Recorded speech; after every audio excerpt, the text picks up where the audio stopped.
inyong lahat po ng sumusubaybay ng United Bible Study. Narito na naman po tayo. Gusto ko ulit maranasan yun, yung excitement na meron ako mga bagong makikita. Pinalapas talaga natin yung katas ng Book of John at ngayon yung Book of Romans naman. Pag-sharing, and excited po ako na dito po ay pag-aaralan po natin.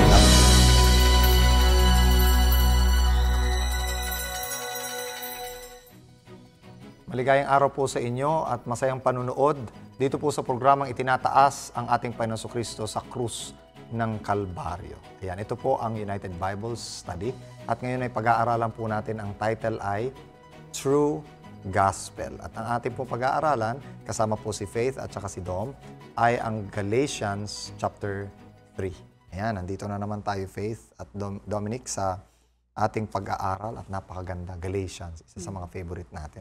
Pero bago tayo mag-aral, ay hilingan muna natin ang Panginoon ng pananalangin. Faith. Let's pray.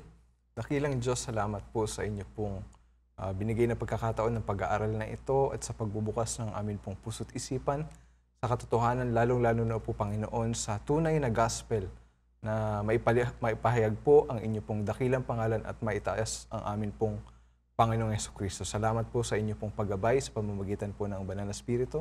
Sa pangalan ng amin pong Panginoong Jesus. Amen. Amen. Amen. So simulan natin sa chapter 3, verse 1. O foolish Galatians, who has bewitched you that you should not obey the truth, before whose eyes Jesus Christ was clearly portrayed among you as crucified? This only I want to learn from you. Did you receive the Spirit by the works of the law, or by the hearing of faith? Are you so foolish, having begun in the Spirit? Are you now being made perfect by the flesh? Have you suffered so many things in vain, if indeed it was in vain? So, dito parang ini-introduce niya na kaagad na kaya kayo nandito, naging Kristiyano kayo kasi sumusunod kayo sa katotohanan. Maliban na kung hindi kayo sumusunod sa katotohanan, sabi niya. At ang katotohanan binabanggit niya ay yung si Kristo ay namatay sa krus ng Kalbaryo. Ito yung katotohanan eh. Ang tanong na lang, bakit siya namatay sa krus ng Kalbaryo? Dahil ba sumusunod kayo sa kautusan? O dahil hindi nyo nasunod ang kautusan? Definitely, kaya siya namatay dahil hindi nyo nasunod ang kautusan. Paano kayo magiging katanggap-tanggap ngayon kung sa pagsunod pala ng kautusan kayo? Kaagaw ni Kristo yung pagsunod sa kautusan eh. Ano ba talaga? Pagsunod sa kautusan o sa kamatayan ni Kristo? Saan ba kayo doon mabubuhay? O di syempre, by obeying the truth. And what is the truth? Jesus Christ is the truth, the way, the truth, and the life. So nung tinanggap nyo ang gospel, tinanggap nyo si Kristo bilang kamatayan sa inyong kasalanan. So, done away na yung pagsunod nyo sa kautusan. Wala na yun. At sa pamamagitan din ito, tinanggap nyo ang banal na Espiritu. Diba? O di wala naman kayong effort na ginawa eh. Tinanggap nyo si Kristo, tinanggap nyo ang banal na Espiritu. Okay, napatawad na kayo. Tinanggap na kayo, naging Kristiyano na kayo. Ba't bumabalik na naman kayo sa laman?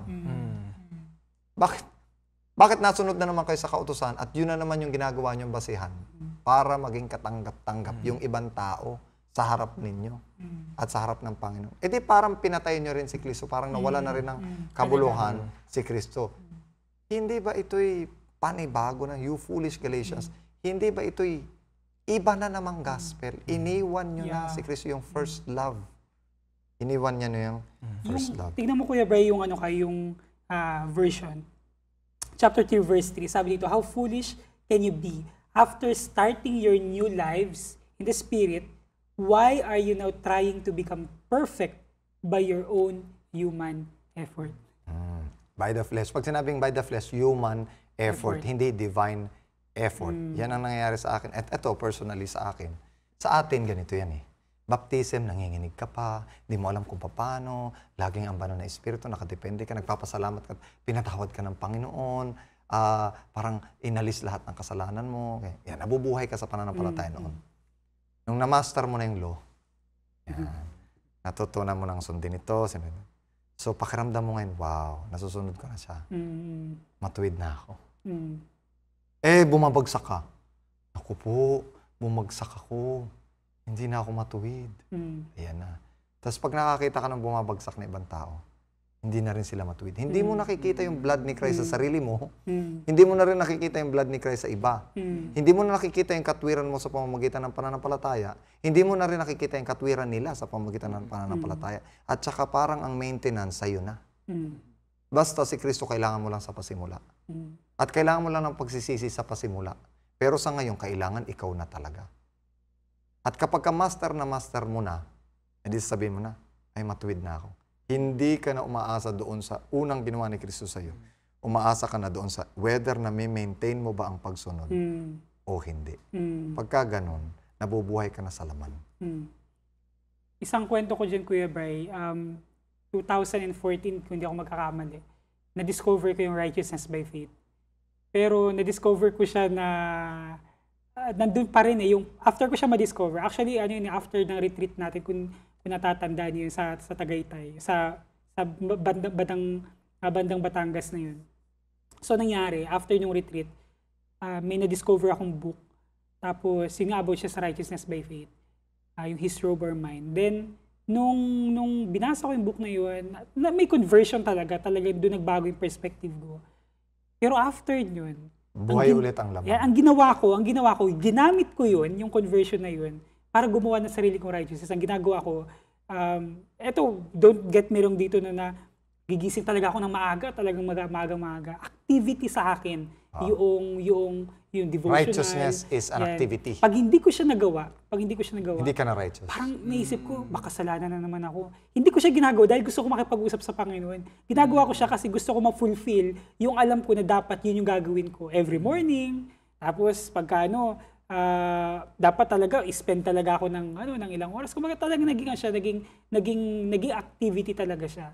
Na I thought, yun dapat yung ibig sabihin ng righteousness by faith. Yun yung requirement. Yeah. Imbis na mag-rest ka Kay Kristo. tapos gigising ka kasi you are resting in Christ. Nakaka-relate din po talaga ako sa kwento ni Dobs. Kasi ako naman, may habit ako, which is maganda yung practices na yun. Hindi ko sinasabing mali kasi ang practice ko po dati, paggising ko sa umaga, syempre mag-pray ako, pagkatapos babasa ako ng 5 chapters sa Bible.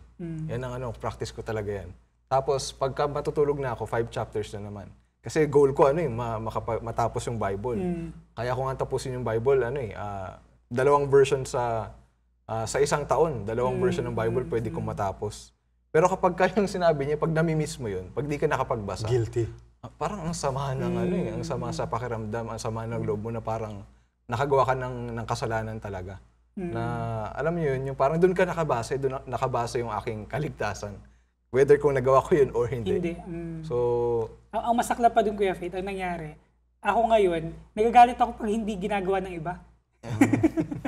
Sabihin ko, hindi kayo nagdi-devotional. Sabihin ko, magbasa kasi kayo. Totoo yun.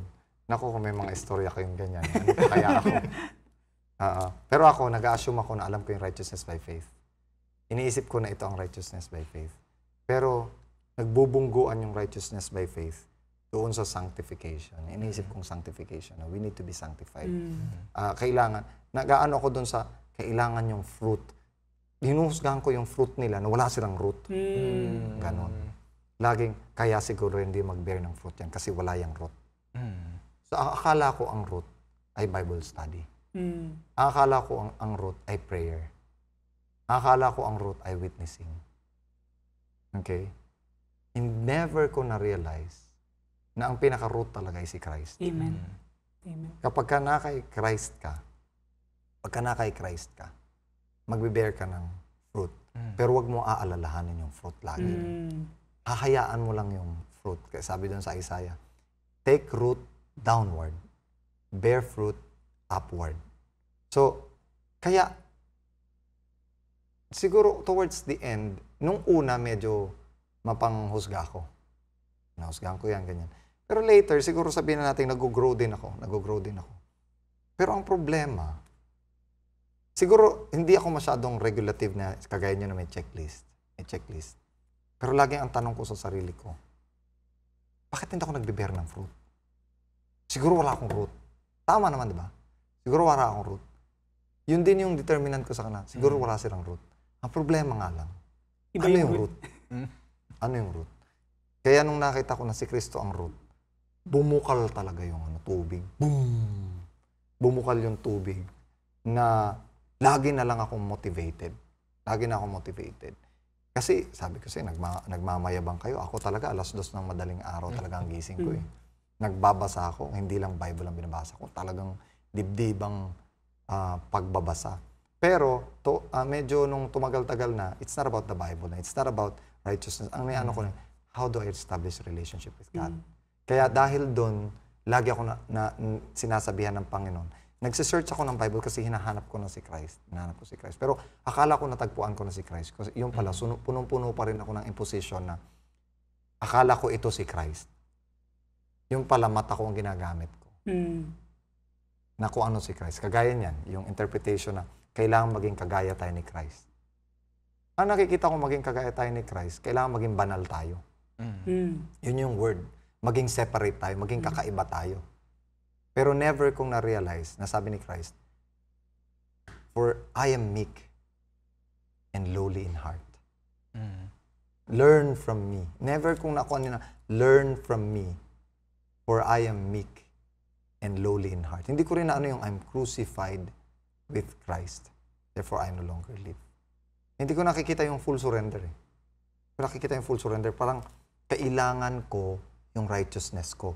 Pero one day, kailangan ko isurrender yung righteousness ko mismo.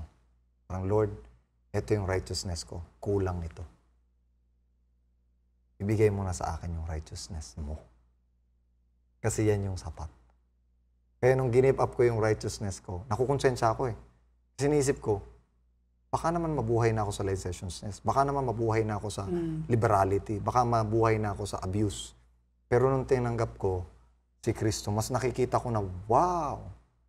Pagka nabuhay ka na pala sa righteousness ni Christ, hindi ka na natatakot kahit magkasala kay alam mong maibabalik ka ng Panginoon sa pagtatagumpay.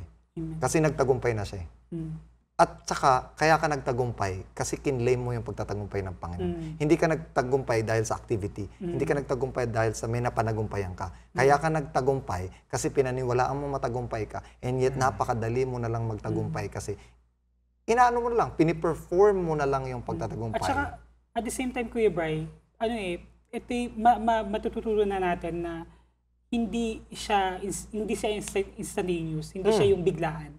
Instantaneous siguro yung legal ngayon kaagad, yung pagiging status natin sa Diyos. No? We are right with God, we are justified, pero yung sanctification, it's a process. Na hindi rin natin gawain. Matatapos. Na hindi rin natin gawain, na gawain ng Espiritu sa atin. Na hindi yan matatapos talaga. Kaya dito, binabanggit niya dito na huwag mong gawin yung sanctification na yan by the flesh. Hayaan mo ang Holy Spirit na gumawa sa'yo. Amen. At pag gagawa sa'yo, dependent ka sa Holy Spirit. Tuloy mo, Faith. Sino ba? Faith sa 5.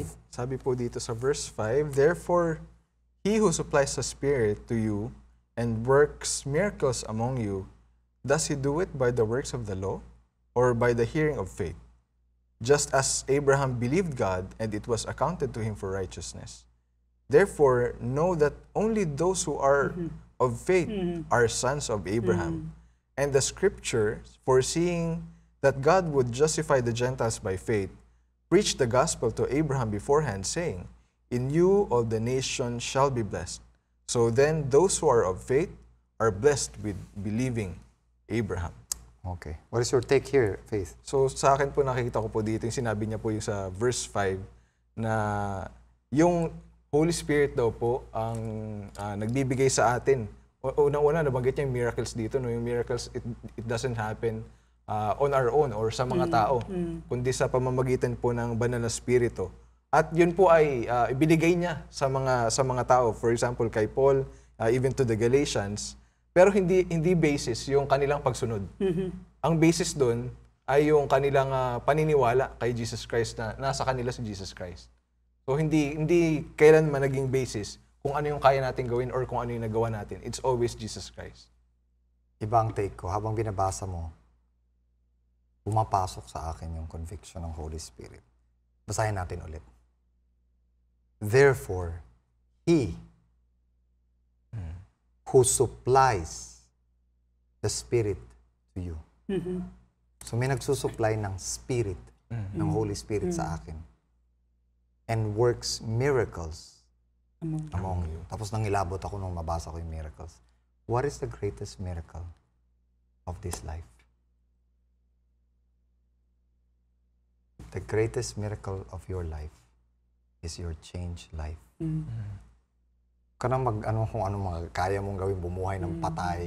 Para ang totoong miracle ay kapag binago yung buhay mo. Mula sa legalistic na buhay, tungo sa buhay na may freedom kay Christ. Kasi alam mo, kung hindi, para sa akin, mirakulo. Kasi kung pride kong pag-uusapan, mabubuhay talaga ako doon sa katwiran na kailangan kong gawin to, kailangan kong gawin to, kailangan kong gawin to. Kasi, or else, ikukondemn ako ng sarili ko o ng kautusan. Pero yung i-give up ko, yung i-surrender ko yung sarili ko sa Panginoon na, Lord, ikaw na lang ang perfection ko, ha? Ikaw na lang ang aking righteousness, ha? Pero paano mo i-release yun? Ang dami mong alam. Ito ang tama, ito mali, ito ang tama, ito mali. Tapos nabuhay ka doon sa katwiran na yun. At pagka nirelease mo yun, masisira ka sa lahat ng mga tinuruan mo. Alam mo yun? Tinuruan mo pa naman kami. Tapos may mga nag-ano sa akin na, sabi niya, bakit tinuruan mo kami gano'n? Bakit ganito ka manamit? Bakit nag-ano ka na? Nagmamaong ka na? Bakit daw ako nagmamaong? Lalo na sa television.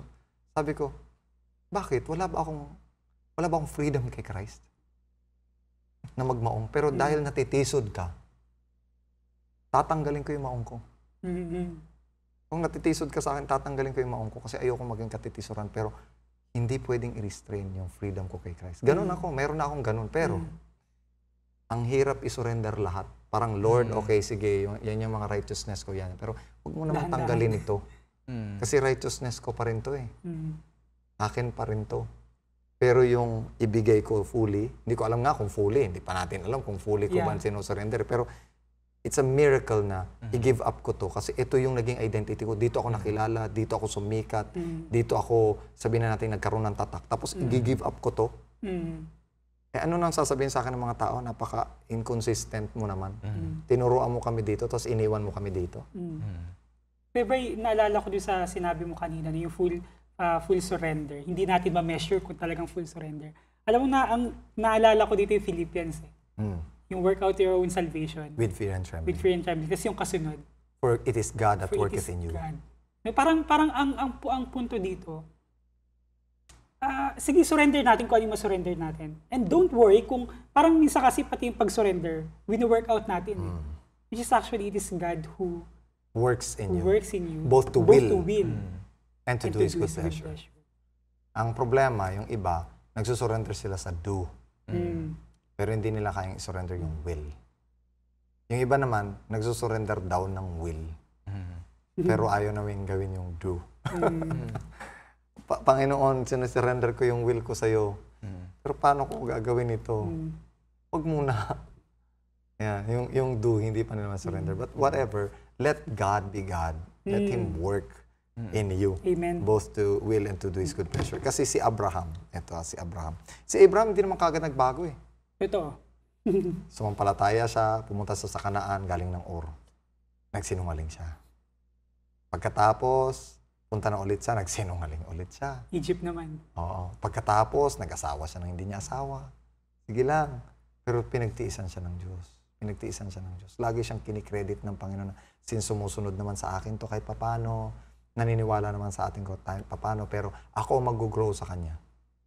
Palalaguin ko siya. Hanggang sa itinest siya ng Panginoon, tinitignan para makilala niya yung sarili niya. Kasi nakilala niya, sumablay na siya.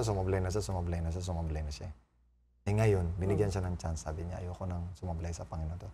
Very clear ang utos ng Panginoon. Kagaya nung ka-clear ng utos ng Panginoon nung magkakaanak ako kay Isaac. At kung anuman ito, na bakit kukunin niya sa akin yung anak ko, ibibigay ko sa kanya kasi kanya naman to eh. Hindi ko na sasabihin sa asawa ko. Pagkatapos nung papatay niya ang anak, sabi ng Panginoon, wala na, nakarating na ako sa dulo na maipakilala ko ang sarili ko sa iyo. Tinatanggap na kita na buong buo. Ikaw na, itong si Isaac, ito na ang magiging ano mo. tuloy-tuloy na. Kaya Bri, actually, nagre-reflect ako kanina dun sa binanggit niyo yung kung paano yung process kay Abraham. Lagi kasing issue kapag nababasa yung kwento na nagsinungaling si Abraham. So, ang laging tanong pag, alam mo, pag minsan Bible study or kaya naman lesson study, ang lagi na lang tanong, so okay lang ang white lies? Or alam mo yun yung mga ganung issue. Pero ngayon, alam mo, parang ang na-appreciate ko dito, sige, kung ano pang mga, kumbaga, pwede niyong pangpakulay dyan. Pero makikita mo dito na kahit gaano makasalanan yung tao, Tinakpan siya. tinakpan siya at ginamit pa rin siya ng Panginoon. At ganun din tayo. Tatakpan tayo. Basta sumunod ka sa Panginoon, magstay ka sa Panginoon, lahat ng kasalanan wala yan. Kasalanan, oo, kasalanan. Yeah. Sino bang hindi nga kasalanan? Lahat naman kasalanan. Kaya nga, kailangan natin ng tagapagligtas dahil makasalanan tayo. And therefore, makasalanan si Abraham. Kaya nga siya inililigtas eh. Napakagandang testimony ni Abraham para sa atin na mga makasalanan din. Na sinungaling din, na gumagawa na ng sariling diskarte. Pero darating din tayo sa panahon na kahit anong hilingin sa atin ng Panginoon, bibigyan na natin.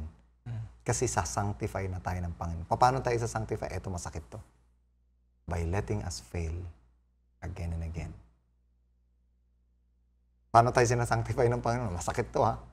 By letting us fail again and again, that we may not trust in our own strength and lean on Him completely. Completely. Kaya nung sa Panginoon, humingi sa Kanya, ibigay mo ang anak mo si Gugo. Ano pa bang ibibigay? Sa'yo na lahat. Pero nung na-prove na, binigay na sa Kanya ng Panginoon lahat.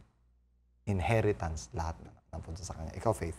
Ano nga po ako dito, na naalala ko nung unang-unang conversion ko kasi may pangalawa eh.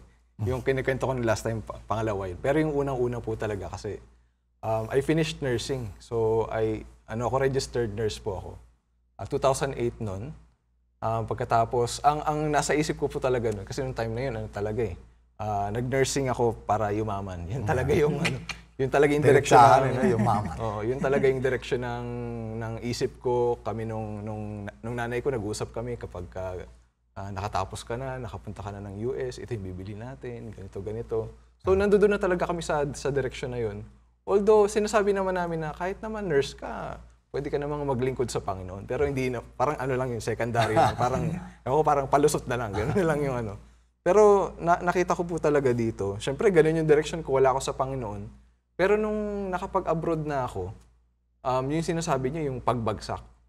Iniisip ko doon ako tataas. Doon magsisimula yung career ko. Doon ako yayaman. Pero doon pala ako babagsak. Actually, nagka-utang-utang kami nun kay Bray. Wala kaming utang na malaki. Pero nung time na yun, doon kami nagka-utang nung pagpunta ko doon. Tapos hindi nakabawi. Bumagsak ako, bumagsak din yung family ko.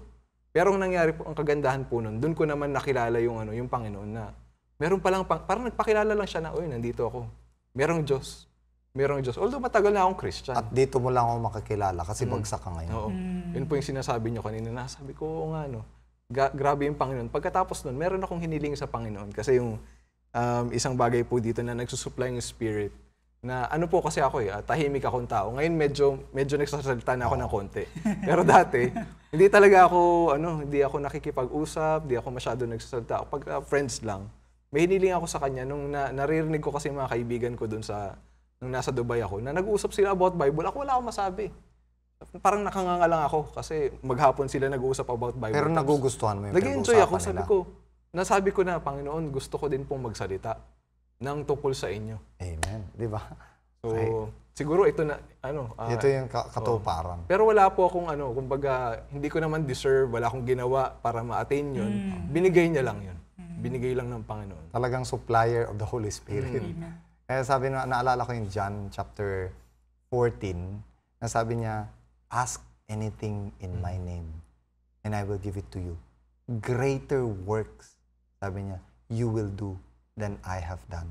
Sabi niya, mas matindi pa yung magagawa ninyo. At ang context ng ask is ask the Holy Spirit. And I will give you the Holy Spirit, sabi niya. Spirit of truth which the world cannot give or sees and does not receive, sabi niya.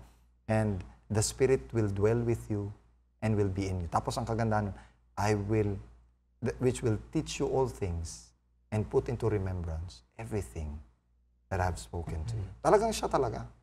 Ako kasi, nung baguhang manggagawa pa lang ako. Graduate ng theology, AY leader, napaka-active. Pagdating ko sa distrito, nakakita ko ng layman. Yung layman, matanda na. Pero kung ang Biblia nasa utak mo, buklatin mo sa ganito, buklatin mo sa ganito, tag, kahit saan sa Biblia, para na yatang buo. Sabi ko, ba't naman ganun? Eh ako yung theology graduate, wala man lang akong alam. Alam mo, talagang humiling ako sa Panginoon. Sabi ko, Lord, bigyan mo naman ako ng ganun, yung alam ko yung Biblia ko. Alam ko kung saan bubuklatin, saan niya nanggaling, ano talaga yan.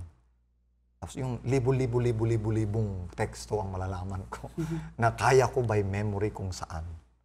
Hindi ko alam kung paano nagsimula, pero hindi naman ako nag-memorize. Nagba-Bible study lang ako. Sa pagba-Bible study ko, inaano ko, sige, buklatin mo to, buklatin mo to. Nung second, hindi ko na pinabubuklat kasi alam ko na kung nasaan eh. So, ganito na, ganyan na. Hanggang sa kagagamit ng kagagamit, alam na alam ko, pati pag nagkakamali siya ng pagkakasabi, alam ko mali yung pagkakabasa niya, pati yung spelling, ay pati yung word na nauna. Tapos hanggang sa nakita ko na talagang nagsusupply ang panahon. Pati yung katotohanan, yung hindi ko maintindihan dati. Kailangan ko pa ng komentary, pero nung nagbabasa na ako ng Biblia, parang, wow, connected to sa ganito ah. Tapos pumunta, susulatan ko, connected to sa ganito, meron to doon sa ganito. Sulat ko na naman yan, meron. Hanggang sa baliktaran na ang Biblia, parang magka-connect na silang lahat. At yung huli, yan ito. Itong mga nakalipas na mga 3 taon, na pagtatanto ko na lahat nakakonect sa cross ng Kalbaryo. Amen. Doon ko nakikita na, kailangan kong gumawa ng mga program kagaya nito yung United Bible Study na i-connect sa Kalbaryo. Kasi kung hindi mai-connect sa Kalbaryo, wala rin. Walang pupuntahan. Yun yung sinupply ng Holy Spirit na katotohanan para sa akin, which I ask, na ngayon ay ibinibigay din sa akin. Okay, tuloy tayo. Sana nga. Verse 10. Verse 10. Okay. All right. Galatians chapter 3, verse 10. But those who depend on the law to make them right with God are under His curse. For the scriptures say, "Cursed is everyone who does not observe and obey all the commands that are written in God's book of the law." So it is clear that no one can be made right with God by trying to keep the law. For the scriptures say, "It is through faith that a righteous person has life." This way of faith is very different from the way of law, which says it is through obeying the law that a person has life. But Christ has rescued us from the curse pronounced by the law when He was hung on the cross. He took upon Himself the curse for our wrongdoing, for it is written in the scriptures, "Cursed is everyone who is hung on a tree." Through Christ Jesus, God has blessed the Gentiles with the same blessing He promised to Abraham, so that we who are believers might receive the promised Holy Spirit through faith. Yan. So, ito yung isang, Kuya Brian, isang, kumbaga, sampal sa akin, sa katulad ko na nagpapatuloy pa rin na gumawa ng sariling effort at sariling katwiran. Kasi, parang, ang ginagawa ko parang, kinocrucify ko hindi lang si Kristo, kinocrucify ko yung sarili ko. No? Kina-curse ko yung sarili ko kasi, sabi ng Biblia pala, Curse is the ay yung umaasa sa kautusan ay sinusumpa. Kasi yun naman talaga kasi yung, kumbaga, di ba sabi nga sa, which is actually yung curse dito, basically, the end of lahat ng curse ay yung death. No? Sabi ng Romans, yung napag-aralan natin, the wages of sin is death. So basically, kung sa law ako mag-focus, sa law ako mag-aasa, then yung end ng lahat ng ginagawa ko ay hindi righteousness actually. Death. Ang end lahat ng yun ay death. Kaya nga ginawa ka ni Kristo, instead na ako yung magpakahirap at i-curse ko yung sarili ko, kinurse niya na yung sarili niya para hindi ko na i-curse yung sarili ko. Ang ganda. Gusto ko lang i-qualify ng konti ito. Verse 10. Curse is everyone who does not continue in all things which are written in the book of the law. Sa book of the law, hindi lang regulations, hindi lang commandments ang meron, kundi judgment. Yeah. Pag hindi mo natupad to, ito ang dapat mangyari sa'yo. So, tatlo yan eh. Ito ang dapat mong sundin. Pag hindi mo ito nasunod, ito ang mangyayari sa'yo. So, yun yung mga tatlong requirements ng law. Ito ang dapat mong sundin. Pag hindi mo ito nasunod, Ito ang dapat mangyari sa iyo. Kaya nga, sabi ko nga, yung 10 Commandments ay merong blood. Kasi in case na hindi mo siya masunod, may mamamatay. At ang kagandahan nun, yung blood, namatay na. Para kung sakasakaling hindi mo siya masunod, ay para mo na rin nasunod. Dito, curse is everyone who does not continue in all things which are written in the book of life to do them. Kailangan mo talagang sundin siya lahat. At dahil na-break mo siya, may isa ka pang dapat sundin, mamatay. So since kailangan mo siyang sundin, hindi mo siya na-break, kailangan kang mamatay. Itong mamatay, yun ang hindi na natin kakayanin. Yung sundin, ano yun? Requirement yun. Pero hindi nga natin nasunod eh. And therefore, dapat tayo mamatay. Ito yung ginawang curse para sa atin. Si Kristo, yung sumunod, at saka namatay. Dalawa yung ginawa niya para sa atin. At lalo pa nating lalaliman ang pag-aaral natin dito. Pagkatapos po ng ilang sandali, panoorin po natin ito.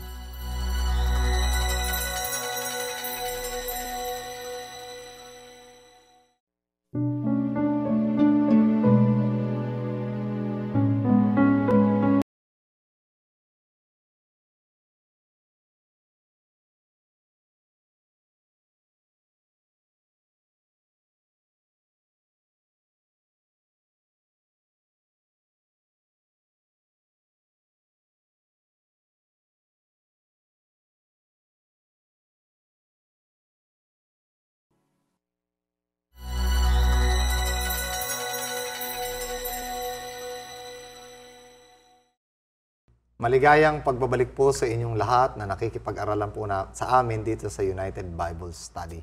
Muli po tayo nag-aaral sa aklat po ng Galatia at napakasarap na ating pag-aaral, Faith at saka Doms. No?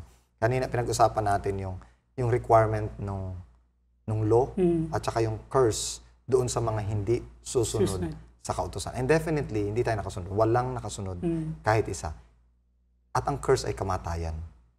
Pero, pinalitan tayo ng ating Panginoon Kristo dito sa babasahin nga natin yung mga list of dito sa Deuteronomy 21:23. Ito yun ito pinanggalingan nun Deuteronomy 21:23. Ang kautusan pala hindi lang set na mga do's and don'ts. Meron din palang judgment, meron din curses. Okay? Sige pakibasa. Sige, wait. 21:23. Sabi po dito, Deuteronomy 21:23, His body shall not remain overnight on the tree, but you shall surely bury him that day, so that you do not defile the land which the Lord your God is giving you as an inheritance. For he who is hanged is accursed of God. Tingnan mo. Prophecy tungkol kay Jesus Christ. At hindi hinayaan si Jesus Christ na mabulok doon sa tree, pinababa siya kasi siya ay cursed. Accursed. Tingnan mo? Ito yung prophecy tungkol sa Panginoon. Kaya, paano siya naging accursed? Kasi siya ay, sa Isaiah 53. Baka nakalimutan na nung ating mga audience yung una nating pag-aaral. Isaiah 53. Okay. Isaiah 53 and verse 5. Sige, pakibasa, Doms. Isaiah 53 verse 5, But he was pierced for our rebellion, crushed for our sins. He was beaten so we could be whole. He was whipped so we could be healed. Tuloy. All of us, like sheep, have strayed away. We have left God's path to follow our own. Yet the Lord laid on him the sins of us all. Kaya accursed talaga siya. Kasi ipinasan sa kanya ng Panginoon ang kasalanan nating lahat. Hindi ba accursed yun? Hindi ba sinumpa siya? Pero ito yung maganda, Kuya Bri. Christ is both the curse and the blessing. And the blessing. Doon sa 14, ang sabi doon sa 14, Galatians chapter 3 verse 14, through Christ, God has blessed the Gentiles. Yan. Naku, parang yan din yung sinasabi sa Psalm 22. Psalm 22, verse 27. Psalm 22, verse 27. Pakibasa. Sabi po dito, All the ends of the world shall remember and turn to the Lord, and all the families of the nation shall worship before you. For the kingdom is the Lord, and He rules over nations. So nagiging nagiging blessing siya sa buong mundo kasi pupurihin nila ang Panginoong Diyos magpakailanman dahil sa Kanya. So yung Kanyang curse ang siyang naging blessing. Ang Kanyang pagiging curse ang Kanyang blessing. Okay, tuloy tayo. Ako ang babasa, brethren, verse 15, I speak in the manner of men. Though it is not only man's covenant, yet if it is confirmed, no one annuls or adds to it. Kung merong usapan ng dalawang tao, hindi pwede na dagdagan. Sa batas nila to noon. Sa batas. Hindi pwedeng dagdagan. Kahit nga ngayon, basta may permahan kayo, yun na yun. Hindi ka pwedeng lumabag doon. Pag lumabag ka doon, pagbabayaran mo yun. Or ang pagkakaiba lang sa atin kasi ngayon may amendment. May amendments. Pero ibig sabihin ngayon, kung may amendments, dapat meron din tayong permahan. Pero yung permahan natin yun, binding yun sa kahit saang korte. At pagka umanong ka doon, pagka lumabag ka doon, may consequences. Yun, babayad ka. Okay, so ngayon. So, yun, hindi pwedeng baguhin yun.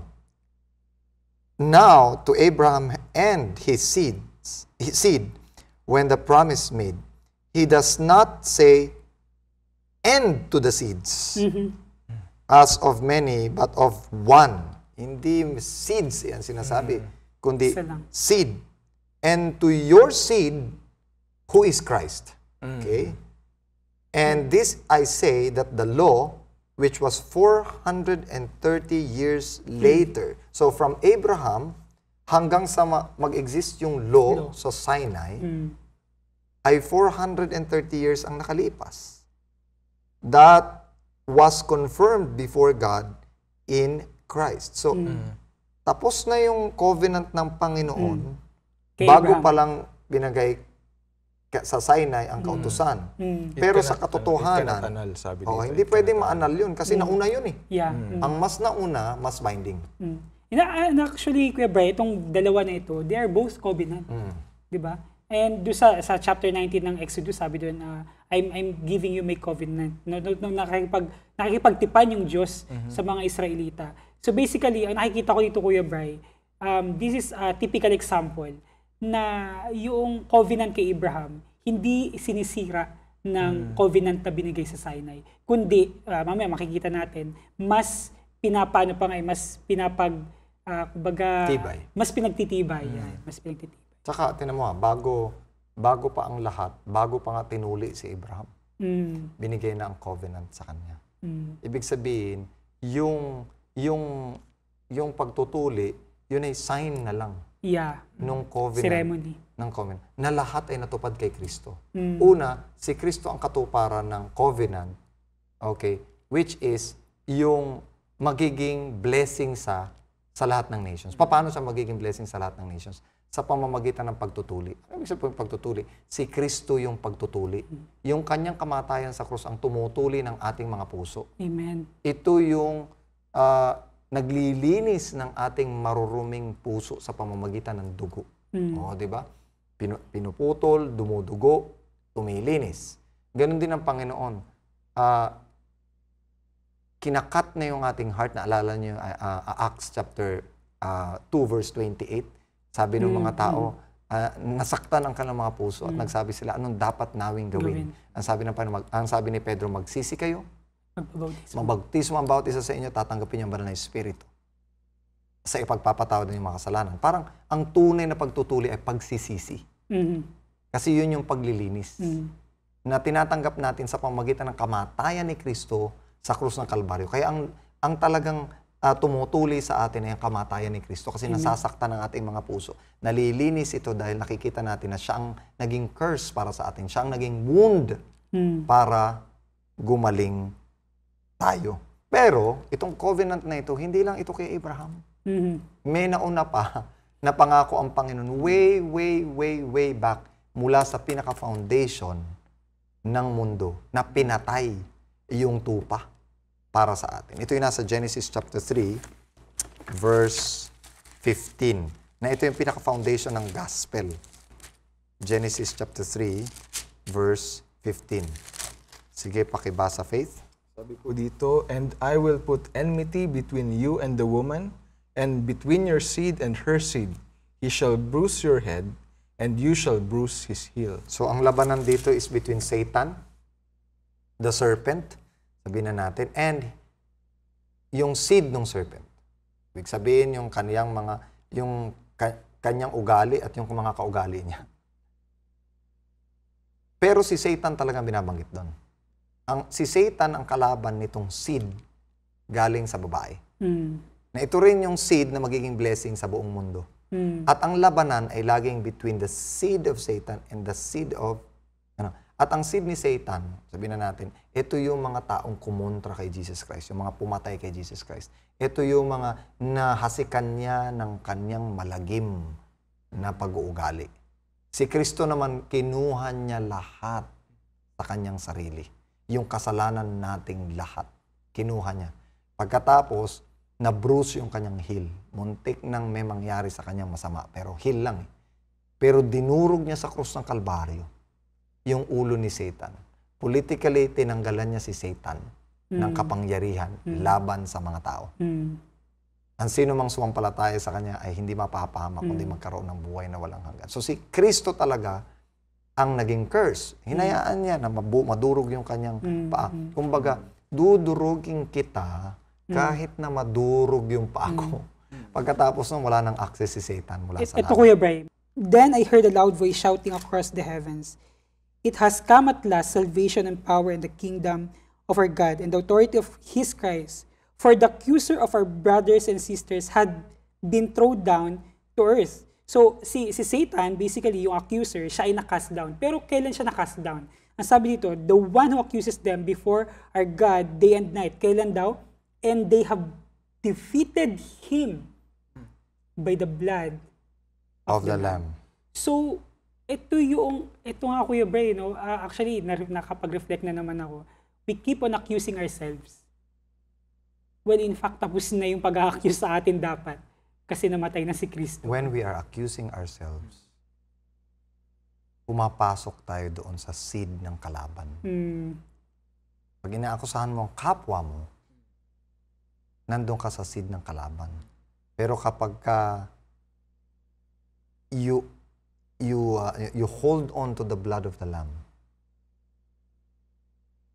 tinatalo mo yung accuser of the brethren, which accuses you day and night. How? Paano mo tatalunin? Of course, by the blood of the Lamb. Pero hindi tapos doon, ang sabi dito. And by the word of their testimony. testimony. And not loving their lives so much as to shrink from blood. Unselfishness. Unselfishness. And isa pa, testimony. By preaching the blood of the Lamb. Kasi pag hindi mo pinreach ang blood of the Lamb, most probably isang araw, tatanggihan mo rin yung blood. We must be exponents of the blood of Christ. Kailangan iaangat natin yung blood of Christ. Kasi kung hindi mo inaangat yun, hindi mo rin nabibigyan ng kapangyarihan yung iba na makalaya. Kasi ikaw mismo, nakakulong ka pa rin sa accusation ni Satan. Pinabagsak na nga ng Panginoon si Satan. Hindi na siya maka-access sa langit. Magmula nung bumagsak sa dito. At wala na rin siya, hindi na siya manalo-nalo sa iyo. Kaya kapag ikaw na kay Kristo, hindi naman nanalo si Satan sa iyo. At hindi na siya makapag-accuse basically. Bumagsak ka man, pinahintulot ng Panginoon Diyos, yun sa iyo para lumakas ka ng lumakas.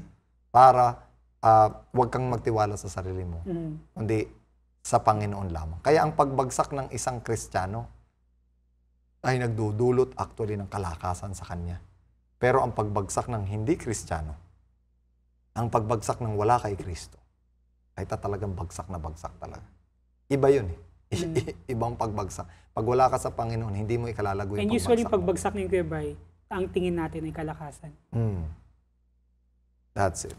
Alright. Next. Balik tayo no, sa Galatia. Galatians chapter 3. Nasaan na ba tayo? 19. Verse 19. Sige. Sabi po dito, "What purpose then does the law serve? It was added because of transgressions, till the seed should come to whom the promise was made, and it was appointed through angels by the hand of a mediator." Now, a mediator does not mediate for one only, but God is one.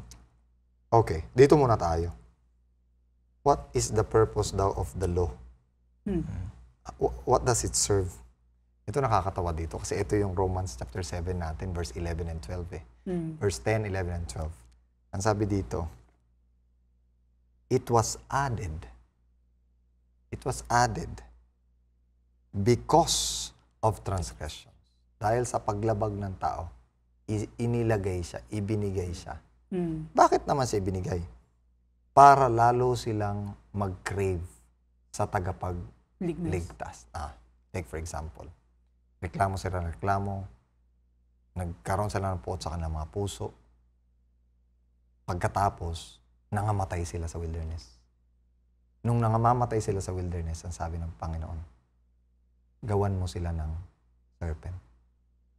Gumawa ka ng brazen serpent. Tapos, iangat mo yung brazen serpent. Para habang nakatingin sila, gagaling sila. So, dahil dun sa kanilang transgression, nangamatay sila. At dahil dun sa kanilang kamatayan, nangailangan sila ng tagapagligtas. Pero ang requirement lang ng Panginoon, tumingin lang. At nung tumingin sila, nangaligtas sila. Sa tingin mo, kung hindi sila nangamamatay, titingin sila. At saka hindi nila makikita yung pangangailangan na tumingin. Kasi hindi naman mamamatay. Pero bakit sila nangamatay? Dahil sa paglabag nila sa kautusan. So, yung guilt ay nagkikreate sa atin ng craving for righteousness. Guilt craves for grace. And grace thereby accelerate gratitude. Okay? Amen. Tuloy. Verse 21. Is the law then against the promises of God? Certainly not. For if there had been a law given which could have given life, truly righteousness would have been by the law. But the Scripture has confined all under sin, that the promise by faith in Jesus Christ might be given to those who believe. But before faith came, we were kept under guard by the law, kept for the faith which would afterward be revealed. Therefore the law was our tutor to bring us to Christ, that we might be justified by faith. But after faith has come, we are no longer under a tutor. Dalawa yung point dito eh. Yan, dalawang una, kung ang pagsunod sa kautusan ay nagbibigay ng buhay. Nagbibigay ng buhay. Sabi niya, truly righteousness would have been by the law. Pero, the Scriptures confined all under sin. Kaya lang, ang buong Scripture ay dinideklara na tayo makasalanan. So, ano man ang gawin natin, makasalanan tayo. At yung kautusan, nag-add lang ng guilt sa atin. Pero sabi dito, that the promise by faith, upang yung pangako sa pamamagitan ng pananampalataya kay Kristo, ay magbigay sa atin, might be given to those who believe. Para yung sumampalataya, hindi yung gumawa, hindi yung tumupad, ang siyang magkaroon ng katwiran. But before faith came, we were kept under guard. Ano ibig sabihin nito? Before faith came, we were, under guard by the law. Ewan ko anong translation dyan. Before the way of faith in Christ was available to us, we were placed under guard by the law. We were kept in protective custody, so to speak, until the way of faith was revealed. Anong take mo dito, Faith? Nakikita ko po dito na nung wala pa po tayo sa Panginoong Hesukristo, nung hindi pa natin siya tinatanggap sa ating pong buhay, doon tayo dadalhin sa law. Kumbaga yun yung magiging guide natin, papunta kay Jesus Christ. So kumbaga yun yung mag-guard sa atin, yun yung kailangan natin, para mapupunta tayo doon sa tamang destination natin, which is si Jesus Christ. Pero nung nandoon na po tayo kay Jesus Christ, di na po natin kailangan ng law. Di na natin kailangan ng guard, nung magtuturo sa atin, kasi nandoon na tayo eh. Parang yung example nga po dito, di ba? Nung elementary ako, nagpapatutor ako sa math. Siyempre, medyo mahirap yung subject na yun. So, kailangan ko na magtuturo sa akin. Pero, siyempre, nung natuto na ako, hindi ko na kailangan ng tutor. Siyempre, natututo na tayo, alam na natin, nag-high school na ako, nag-college ako, hindi na ako mag-stay dun sa tutor ko. Kasi natutunan ko na at nakarating na ako dun sa dapat kong matutunan. Pero ngayon wala ka ng tutor, kaya mo na bang mag-math? Kaya ko na. Ayan. Yun ang point dun eh. So, yung law, ang nagpapakilala ng karakter ng Diyos. Pero pag nakikita mo yung law, nakikita mong sumasablay ka. Pero nung ka-focus mo sa law, nakikita mo na sumasablay pa rin yung ugali mo. Kaya nung makilala mo ang Panginoon, nakita mo na yung palang ugali ng Panginoon ang nagliligtas sa'yo. E di hanggang sa nakabisa mo na yung ugali ng Panginoon. I think ang problem dito, Kuya Bray, yung paano natin tinitignan yung function ng isang prinsipyo, ginagamit natin siya sa maling function. Yun nga, yung function ng law, yung very purpose ng law is to lead us to Christ. Pero ang nangyayari, ang ginagawa natin, yung law, ginagamit natin siya para ma-lead out pa tayo o mawala pa tayo kay Christ. Kasi ang nangyayari, ay ginagawa nga natin yung sarili nating katwiran, sarili nating kumbaga righteousness. And sabi dito ang word dyan ay guardian. Guardian ba? Tapos ginamit din yung tutor. Parang pedagoga. Okay? Tutor. Ang tutor ay para lang sa bata. Pag nag-mature ka na at nakuha mo na yung prinsipyo, nakuha mo na yung ugali, hindi ka, kaya nga sabi sa Galatians 5:22. Di ba? Galatians 5:22. Nasa yun ang fruit ng Holy Spirit. You are not under the law. Bakit? Kasi, kaya mo ng math. You are not under the tutor. Because you are already conformed to what the law is actually, sabi natin, emphasizing. You are in harmony with the law. Parang may kwento ko dyan, Kuya Bray, yung naligaw ako sa SM Bacoor.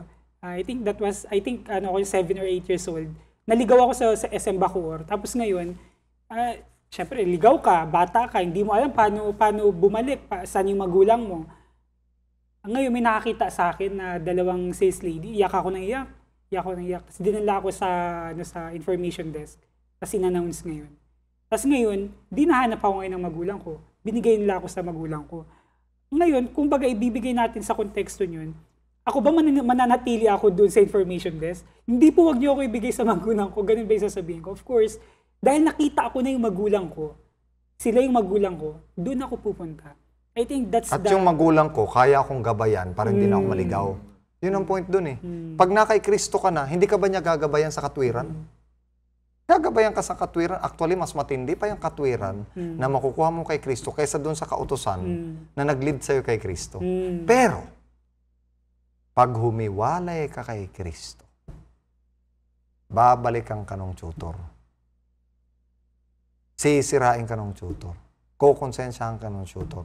Hanggang sa maibalik ka uli kay Kristo. Okay? So, kasi, ang function ng kautusan ay laging i-lead ka kay Kristo. Ang nangyayari sa atin ganito. Pag na kay Kristo na tayo, okay, hahayaan pa rin natin na ang kautusan ang mag-tutor sa atin. Paano ka susunod kay Kristo? Sa kautusan ka, magpapa-under. Samantalang ang kautusan ay by letter lang. Si Kristo pag nagturo, by the Spirit. And He's the fulfillment. He is the fulfillment. At saka mas makukonsensya ka actually kay Kristo kaysa sa kautusan lang. Kasi sa tindi ng character ni Christ, which is, the law is the written transcript of God's character. Pero kung kasama mo na si God, syempre nakikita mo na yung character niya. At nakikita mo na rin yung tunay na ibig sabihin ng law. Kitang-kita mo na ito pala, kaya pala ganito. Dati sunod ka lang ng sunod by the letter. Pero ngayon, hindi, ganito yan. Ganito sundin. Hindi lang basta letter ang sinusunod mo. More than that. More than that. Which is the foundation of love, peace, joy, kindness, goodness, faithfulness. Tuloy tayo. Nasaan na tayo? 26. Sige, 26. Alright. Galatians chapter 3, verse 26. For you are all children of God through faith in Jesus Christ, and all who have been united with Christ in baptism have put on Christ like putting on new clothes. There is no longer Jew, Gentile, slave or free, male and female, for you are all one in Christ Jesus. Now that you belong to Christ, you are the true children of Abraham. You are his heirs, and God's promise to Abraham belongs to you. Tingnan mo yung effect ng freedom in Yeah. Christ. Ang effect ng freedom in Christ, it encompasses everyone. Amen. It encompasses the Greek Mm. and the Jews, the slave and the free, men, women. Ito yung nagki-create ng bridge Instead of at walls. sumisira ng wall. Pagka na kay Christ tayo. Pero pag wala tayo kay Christ, yung law nagki-create ng walls instead of bridges. Ang napansin ko dito, Kuya Brian, no, yung distinction, Jew and Gentile, ethnicity, slave or free, yung economic status mo. Tapos male and female, yung gender. So parang Tinanggal na ito. Tinanggal na. Oo. Kasi basically sa kanila, male and female, basically sa kanila dati, medyo patriarchal yung kanilang ano. So, ito yung yung benefit ng freedom kay Christ. You are, wala Ang nang tingin wall. mo sa lahat, pare-pareho na. Yeah. Wala nang mas mataas, wala nang ganito. Kasi sa ibang bansa may caste, may ganito. Pero ito wala na. Pare-pareho na lang tayo sa blood ni Christ. And we respect others just as they are. And it took thousands of years para mawala tong slavery. And will also take some years before mawala yung distinction between, sabihin na, men and women, sabihin na natin, differences. Kundi makita na natin yung value ng blood ni Christ regardless of gender, ethnicity, and economic status. Kaya sa church natin, kahit ano na lang ang economic status mo, kung ikaw man ay kumikita ng ganito, pare-pareho na lang tayo. Okay? Final take. Go, Faith. Sa akin po, na napakaganda po nung study natin kasi nakita ko po dito yung pinag-usapan natin about sa tutor. Na kung saan dati, yung kautusan yung parang nagiging basis eh. Tapos ang nangyari po nung kapag ka nakakalabag, pag hindi mo nasunod yung kautusan na yun, I feel condemned eh. Kasi yung kautusan din ang papatay sa'yo. Oo, yun ang ano. Pero nung na kay Kristo na tayo, which is, ang kagandahan pa po kasi nun, si Jesus Christ siya na mismo eh, finulfill niya na yun para sa'yo eh. So, yes, oo, nandoon tayo, possible na bumagsak pa rin tayo. Pero kapag ka na kay Christ ka, kahit na bumagsak ka, Covered papunta ka. sa Kanya. Covered ka, hindi ka mag-aalala. Pass over. Oo, hindi ka mag-aalala na condemned ka kasi alam mo, secured ka kay Jesus Christ. Amen. Amen. Kasi palalampasin niya yun. Although babaguhin ka niya, pero para ka baguhin, palalampasin ka. Ako naman po, nakita ko dito, Christ is both the message and the method. Is the message, basically the cross, and the method para mawala yung mga walls at magkaroon ng bridge. Sa ethnicity man yan, economic status man yan, o gender man yan. So, he's basically the method. Na kung merong best method talaga to reach out others, it's Christ and Christ alone. Mga kapatid, maraming salamat po sa inyong panunod. Napakasarap po isipin na dahil namatay na si Kristo sa krus, iba na ang tingin mo sa kapwa mo. Amen. Level na kayo ng tingin. At dahil sa kapangyarihan ng krus ng Kalbaryo at ng kanyang dugo, ang dali mo nang reach out yung kasama mo kasi hindi mo na siya condemn. Kasi masaya ka na i-share yung gospel kasi gospel siya. Wala nang kailangan gawin pa. Yung taong yun, hindi niya na kailangan i-qualify pa yung taong yun. Qualified na siya sa tingin mo. Hindi niya lang alam na qualified na pala siya. At ikaw ang gagamiting instrumento para masiyahan siya na meron pala siyang qualification kay Christ. Tayo po'y manalangin. Dakila po naming Diyos. Salamat po sa karapatan na pinagkaloob niyo sa amin. Nabagaman kami, Panginoon, ay makasalanan. Nakalabag kami sa kautusan. Ang kautusan mismo nagpapakilala sa amin ng matinding pangangailangan kay Kristo. Tulungan niyo po kami na mula sa araw na ito ay huwag kami mapaghusga, kundi mapagmahal kami, Panginoon, sa aming kapwa na iniligtas sa dugo ng Panginoon. Maraming salamat, Panginoon, sa pagdinig sa aming panalangin sa matamis sa pangalan ng Panginoon Jesus. Amen. Amen. Muli po, nagpapasalamat kami, Faith, Dom, sa inyong pagtaguyod. Kita-kita po tayo ulit sa susunod na episode po ng United Bible Study.